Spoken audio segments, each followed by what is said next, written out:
ಎಲ್ಲರಿಗೂ ನಮಸ್ಕಾರ. ಸ್ವಾತಿ ಟೇಸ್ಟಿ ಕಿಚನ್ಗೆ ಸ್ವಾಗತ. ಇವತ್ತು ನಾನೊಂದು ಚಾಟ್ಸ್ ಮಾಡ್ತಾ ಇರೋದು. ಚಾಟ್ಸ್ ಅಂದರೆ ಎಲ್ಲರಿಗೂ ಆಲ್ಮೋಸ್ಟ್ ಇಷ್ಟನೇ ಆಗುತ್ತೆ. ಅದರಲ್ಲಿ ಪಾನಿಪುರಿ, ದಹಿಪುರಿ, ಮಸಾಲ ಪೂರಿ ಮತ್ತು ಸೇವ್ ಪೂರಿ ಎಲ್ಲರಿಗೂ ಆಲ್ಮೋಸ್ಟ್ ಚಿಕ್ಕ ಮಕ್ಕಳಿಂದ ದೊಡ್ಡವರು ಎಲ್ಲನೂ ಇಷ್ಟಪಟ್ಟು ತಿಂತಾರೆ. ಅದರಲ್ಲಿ ಸಮ್ಮರ್ ಆದರೂ ಅಷ್ಟೇ, ವಿಂಟರ್ ಆದರೂ ಅಷ್ಟೇ, ಮತ್ತು ರೇನಿ ಆದರೂ ಅಷ್ಟೇ ಎಲ್ಲರೂ ಆಲ್ಮೋಸ್ಟ್ ಎಲ್ಲರಿಗೂ ಇಷ್ಟ ಆಗುತ್ತೆ.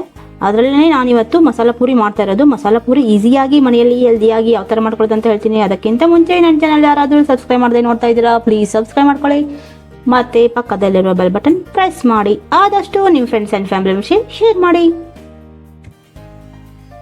ಬನ್ನಿ, ಅದಕ್ಕೆ ಮೊದಲಿಗೆ ಏನೇನು ಇಂಗ್ರೀಡಿಯೆಂಟ್ಸ್ ಬೇಕು ಅಂತ ಹೇಳ್ತೀನಿ. ಇಲ್ಲಿ ಎರಡು ಐಟಮ್ ತೊಗೊಂಡಿರೋದು. ಮೊದಲಿಗೆ ಇದು ಬಾಯ್ಲ್ ಮಾಡ್ಕೊಳ್ಬೇಕು. ಬಾಯ್ಲ್ ಮಾಡ್ಕೊಳ್ಳೋಕ್ಕೆ 2 ಮೀಡಿಯಮ್ ಸೈಜ್ ಪೊಟ್ಯಾಟೊ ತೊಗೊಂಡಿರೋದು, 1 ಬಟ್ಲಷ್ಟು ಬಟಾಣಿ ತೊಗೊಂಡಿರೋದು ಮತ್ತು 1 ಗ್ಲಾಸಷ್ಟು ನೀರು. ಮೊದಲಿಗೆ ಒಂದು ಕುಕ್ಕರ್ ತೊಗೊಳ್ಬೇಕು. ಅದರಲ್ಲಿ ಪೊಟ್ಯಾಟೊ ಹಾಕ್ಕೊಳ್ಬೇಕು ಮತ್ತು ಅದರ ಜೊತೆಗೆ ಬಟಾಣಿ ಹಾಕ್ಕೊಳ್ಬೇಕು ಮತ್ತು ಅದಕ್ಕೆ ಬೇಕಾಗುವಷ್ಟು ನೀರು ಹಾಕ್ಕೊಳ್ಬೇಕು. ನಾನಿಲ್ಲಿ 1 ಗ್ಲಾಸ್ ನೀರು ತೊಗೊಂಡಿರೋದು. ನೀರು ಹಾಕಿ ಲಿಡ್ ಕ್ಲೋಸ್ ಮಾಡಿ 4 ವಿಸಿಲ್ ಕೂಗಿಸ್ಬೇಕು. ಇಲ್ಲಿ 4 ವಿಸಿಲ್ ಆಗುವಷ್ಟರಲ್ಲಿ ಪೂರಿ ಫ್ರೈ ಮಾಡ್ಕೊಳ್ಳೋಣ. ಪೂರಿ ಫ್ರೈ ಮಾಡ್ಕೊಳ್ಳೋಕ್ಕೆ ನಾನಿಲ್ಲಿ ಶಾಪಲ್ಲಿ ತಂದಿರೋ ಪೂರಿ ತೊಗೊಂಡಿರೋದು. ಗ್ಯಾಸ್ ಸ್ಟವ್ ಮೇಲೆ ಪಾತ್ರೆ ಇಟ್ಕೊಳ್ಬೇಕು. ಅದರಲ್ಲಿ ಫ್ರೈ ಮಾಡ್ಕೊಳ್ಳೋಕ್ಕೆ ಆಯಿಲ್ ಹಾಕ್ಕೊಳ್ಬೇಕು. ಆಯಿಲ್ ಬಿಸಿ ಆದಮೇಲೆ ಪೂರಿ ಹಾಕ್ಕೊಳ್ಬೇಕು. 4 ಪ್ಲೇಟ್ ಮಾಡ್ತಿರೋದು. ಮತ್ತೆ ಪೂರಿ ಹಾಕ್ಕೊಂಡು ಈ ಥರ ಮೇಲೆ ಕೈ ಆಡ್ತಿರೋದು. ಈ ಥರ ಮಾಡೋದ್ರಿಂದ ತುಂಬ ಚೆನ್ನಾಗಿ ಎಲ್ಲನೂ ಫ್ರೈ ಆಗುತ್ತೆ, ಯಾವುದು ಒಂದು ಗಟ್ಟಿ ಉಳಿಯೋದಿಲ್ಲ. ಸೊ ಅದಕ್ಕೋಸ್ಕರ ಈ ಥರ ಮಾಡ್ತಾ ಇರೋದು. ನೀವು ಮಾಡಿ ನೋಡಿ, ತುಂಬ ಚೆನ್ನಾಗಿರುತ್ತೆ. ಫ್ರೈ ಆದಮೇಲೆ ಒಂದು ಪ್ಲೇಟಲ್ಲಿ ಟ್ರಾನ್ಸ್ಫರ್ ಮಾಡ್ಕೊಳ್ಬೇಕು ಎಲ್ಲ ಪೂರಿನೂ. ಇವಾಗ ಪೂರಿ ಫ್ರೈ ಆಗಿದೆ ಮತ್ತು ಇಲ್ಲಿ ಪೊಟ್ಯಾಟೊ ಮತ್ತು ಬಟಾಣಿನೂ 2 ಬಾಯ್ಲು ಆಗಿದೆ. ಸೊ ಒಂದು ಹಂತದ ಕೆಲಸ ಮುಗೀತು ಅಂತ. ಇವಾಗ ಬಾಯ್ಲ್ ಆಗಿರೋ ಪೊಟ್ಯಾಟೊ ಒಂದು ಬೇರೆ ಪ್ಲೇಟಲ್ಲಿ ತಗೊಳ್ಬೇಕು. ಇವಾಗ ಮಸಾಲೆ ರುಬ್ಬಕ್ಕೆ ಏನೇನು ಇಂಗ್ರೀಡಿಯೆಂಟ್ಸ್ ಬೇಕು ಅಂತ ಹೇಳ್ತೀನಿ.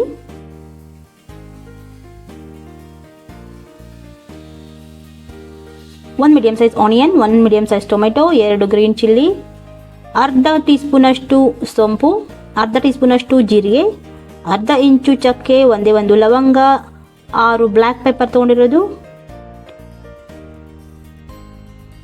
1 ಹಿಡಿಯಷ್ಟು ಪುದೀನ ಮತ್ತು ಕೊತ್ತಂಬರಿ 2 ಸೇರಿ 1 ಹಿಡಿ ಆಗಿರಬೇಕು. ಮೊದಲಿಗೆ ಫ್ರೈ ಮಾಡ್ಕೊಳ್ಳೋಕ್ಕೆ ಒಂದು ಫ್ರೈಯಿಂಗ್ ಪ್ಯಾನ್ ಇಟ್ಕೊಳ್ಬೇಕು. ಅದರಲ್ಲಿ 1 ಟೀ ಸ್ಪೂನಷ್ಟು ಆಯಿಲ್ ಹಾಕ್ಕೊಳ್ಬೇಕು.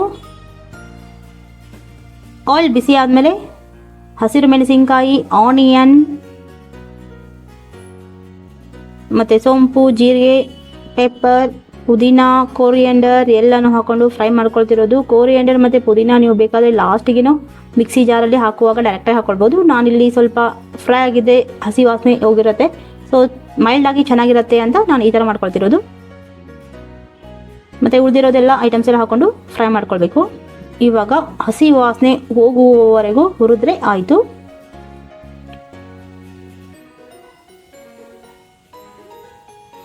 ಒನ್ ಟೀ ಸ್ಪೂನಷ್ಟು ಶುಂಠಿ ಬೆಳ್ಳುಳ್ಳಿ ಪೇಸ್ಟು ನಾನಿಲ್ಲಿ ಹಾಕ್ಕೊಳ್ತಾ ಇರೋದು. ನೀವು ಬೇಕಿದ್ದರೆ ಶುಂಠಿ 1 ಇಂಚು ಮತ್ತು ಬೆಳ್ಳುಳ್ಳಿ 8ರಿಂದ 10 ಎಸಳು ಹಾಕ್ಕೊಂಡು ಹಾಗೆ ಫ್ರೈ ಮಾಡ್ಕೊಳ್ಬೋದು. ಇಲ್ಲ ಶುಂಠಿ ಬೆಳ್ಳುಳ್ಳಿ ಪೇಸ್ಟ್ ಇದ್ರೂ ಶುಂಠಿ ಬೆಳ್ಳುಳ್ಳಿ ಪೇಸ್ಟ್ ಹಾಕ್ಕೊಂಡು ಫ್ರೈ ಮಾಡ್ಕೊಳ್ಬೋದು. ನಾನಿಲ್ಲಿ 1 ಎಕ್ಸ್ಟ್ರಾ ಐಟಮ್ಸ್ ಹಾಕ್ತಿರೋದು, ಅಂದರೆ ಹಸಿ ಕೊಬ್ಬರಿ ಹಾಕ್ಕೊಳ್ತಿರೋದು. ಈ ಕೊಬ್ಬರಿ ಆಪ್ಷನಲ್, ಹಾಕ್ಬೋದು, ಇಲ್ಲಾಂದರೆ ಓಕೆ, ನೋ ಪ್ರಾಬ್ಲಮ್, ಬಟ್ ಇದ್ದರೆ ಚೆನ್ನಾಗಿರತ್ತೆ ಅಂತ ನಾನು ಹಾಕ್ಕೊಳ್ತಾ ಇರೋದು. ಕೊಬ್ಬರಿನೂ ಹಾಕ್ಕೊಂಡು ಹುರ್ಕೊಳ್ಬೇಕು. ಇವಾಗ ಗ್ಯಾಸ್ ಆಫ್ ಮಾಡಿ ಅದು ಕೂಲ್ ಆಗಬೇಕು.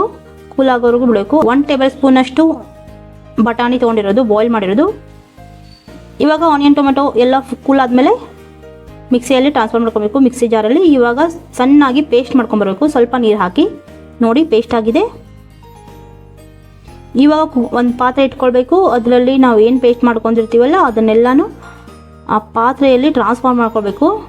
ಗ್ಯಾಸ್ ಸ್ಟವ್ ಆನ್ ಮಾಡಿ ಡೈರೆಕ್ಟಾಗಿ ಆಯಿಲ್ ಅದು ಹಾಕದೆ ನಾನು ಡೈರೆಕ್ಟಾಗಿ ಹಾಕ್ಕೊಳ್ತಿರೋದು.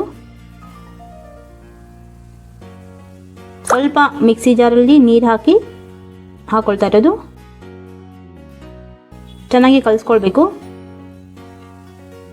ಇವಾಗ ರುಚಿಗೆ ತಕ್ಕಷ್ಟು ಉಪ್ಪು ಹಾಕ್ಕೊಳ್ತಿರೋದು. ಉಪ್ಪು ಹಾಕ್ಕೊಂಡು ಚೆನ್ನಾಗಿ ಕಲಿಸ್ಕೊಳ್ಬೇಕು. ನೋಡಿ, ಚೆನ್ನಾಗಿ ಕುದೀತಾ ಇದೆ.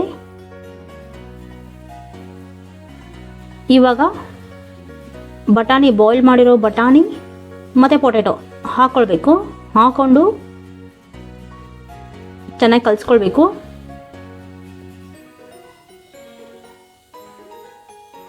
ಇವಾಗ ವಾಟರ್ ಕನ್ಸಿಸ್ಟೆನ್ಸಿ ಎಷ್ಟು ಬೇಕು ಅಷ್ಟು ಚೆನ್ನಾಗಿ ನೀರು ಹಾಕ್ಕೊಳ್ಳಿ. ಇವಾಗಲೇ ಹಾಕ್ಕೊಳ್ಳಿ, ಹಾಕ್ಕೊಂಡು ಚೆನ್ನಾಗಿ ಕುದಿಸ್ಬೇಕು. ಇದು ಜಾಸ್ತಿ ಕುದಿಸೋದು ಅವಶ್ಯಕತೆ ಇಲ್ಲ, ಯಾಕಂದರೆ ನಾವು ಆಲ್ರೆಡಿ ಎಲ್ಲ ಫ್ರೈ ಮಾಡಿ ಮಿಕ್ಸಿಯಾಗಿ ಹಾಕೋದ್ರಿಂದ ಜಾಸ್ತಿ ಕುದಿಸೋದೇನು ಅವಶ್ಯಕತೆ ಇಲ್ಲ. ಸ್ವಲ್ಪ ಒಂದು ಕುದಿ ಬಂದರೆ ಆಯಿತು. ಇವಾಗ ಕನ್ಸಿಸ್ಟೆನ್ಸಿ ಎಷ್ಟು ಬೇಕು ನೋಡಿ ಅಷ್ಟು ನೀರು ಹಾಕ್ಕೊಳ್ಳಿ. ಸ್ವಲ್ಪ ತೆಳುವಿದ್ರೆ ಚೆನ್ನಾಗಿರುತ್ತೆ. ಇವಾಗ ಸ್ವಲ್ಪ ಬೆಲ್ಲ ಹಾಕೋತಿರೋದು ಅದು ಆಪ್ಷನ್.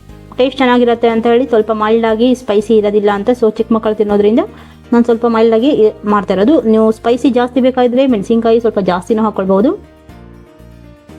ಇವಾಗ ಅದು ರೆಡಿ ಆಯಿತು. ಇಲ್ಲಿ ಪೂರಿಗೆ ರೆಡಿ ಮಾಡ್ಕೊಳ್ಳೋಕ್ಕೆ ಕ್ಯಾರೆಟ್, ತುರಿದಿರೋ ಕ್ಯಾರೆಟ್ ಬೇಕು, ಮತ್ತು ಟೊಮೆಟೊ ಬೇಕು ಕಟ್ ಮಾಡಿರೋದು, ಮತ್ತು ಆನಿಯನ್ ಒಂದು ಮೀಡಿಯಮ್ ಸೈಜ್ ಕಟ್ ಮಾಡಿರೋ ತೊಗೊಂಡು, ಕೊರಿಯಂಡರ್ ತೊಗೊಂಡಿರೋದು, ಮತ್ತು ಪ್ಲೇನ್ ಸೇವ್ ತೊಗೊಂಡಿರೋದು ಸ್ಮಾಲ್ ಅದು.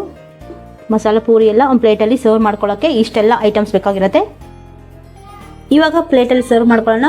ಸರ್ವ್ ಮಾಡ್ಕೊಳ್ಳೋಕ್ಕೆ ಒಂದು ಪ್ಲೇಟ್ ತೊಗೊಳ್ಬೇಕು, ಅದರಲ್ಲಿ ಪೂರಿ ಹಾಕ್ಕೊಳ್ಬೇಕು. ನಾನಿಲ್ಲಿ 5 ಪೂರಿ ತೊಗೊಂಡು ಹಾಕ್ಕೊಳ್ತಾ ಇರೋದು.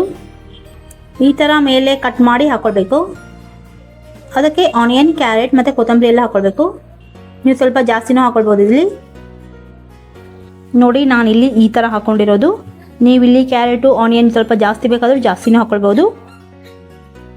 ಅದರ ಮೇಲೆ ಮಸಾಲ ಪೂರಿ ಮಾಡೋಕ್ಕೆ ಏನು ಮಸಾಲ ರೆಡಿ ಮಾಡಿರ್ತೀವಲ್ಲ ಅದನ್ನ ಹಾಕ್ಕೊಳ್ಬೇಕು. ಸ್ವಲ್ಪ ಜಾಸ್ತಿನೇ ಇದ್ದರೆ ಚೆನ್ನಾಗಿರುತ್ತೆ. ನೋಡಿ ಸ್ವಲ್ಪ ನಾನು ಜಾಸ್ತಿನೇ ಹಾಕ್ಕೊಳ್ತಾ ಇರೋದು. ಜಾಸ್ತಿ ಇದ್ರೇ ಮಸಾಲ ಪೂರಿ ಚೆನ್ನಾಗಿರುತ್ತೆ.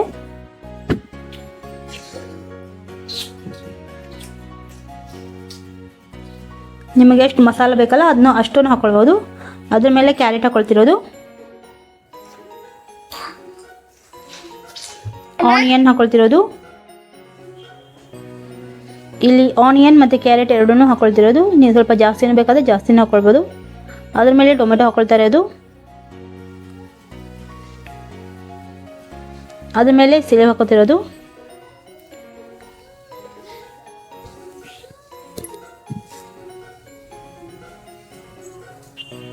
ನೋಡಿ ಇಲ್ಲಿ ಟೇಸ್ಟಿಯಾಗಿರುವ ಮಸಾಲ ಪೂರಿ ರೆಡಿ. ಈ ವಿಡಿಯೋ ಪೂರ್ತಿಯಾಗಿ ನೋಡಿದ್ದಕ್ಕೆ ಧನ್ಯವಾದಗಳು.